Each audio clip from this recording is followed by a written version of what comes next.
what do you think has changed in the U.S. calculus after the deaths of those 3 service members last weekend? Well, it comes to a boiling point, I believe, Alex. What you're talking about is the national security establishment coming together. You know, we talk about those 160 strikes that have occurred since October the 7th. But when you're talking about Iranian fomenting discourse in the area that we're talking about, the entire Middle East from Iran all the way over to Lebanon, you're talking about those PMS have been doing these kinds of things, not since October the 7th, but probably within the last 20 years.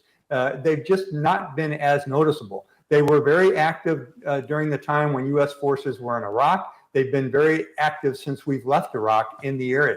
It is, as Beth just said, a form of Iran's national security strategy to put these free-floating electrons, if you will, these PMF forces, all over the area to do their external strategies.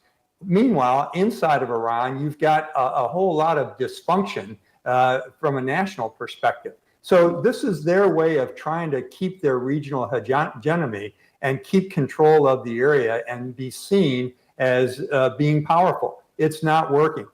Going back to your question, though, what caused this sudden burst of energy, this campaign plan by the United States? I believe it's because we were playing whack-a-mole with all the small forces, attempting to keep them under control and strike them and not sustain any damages. And it just gets to a boiling point where the national security establishment of the United States says, okay, enough is enough. Now we've got to do something. And I think this massive reaction, again, threading the needle between hurting these forces and ensuring there isn't a regional war, is very difficult to do. But it just comes to the point where you have to do something like that to put the enemy in line. And I think that's what's happening right now.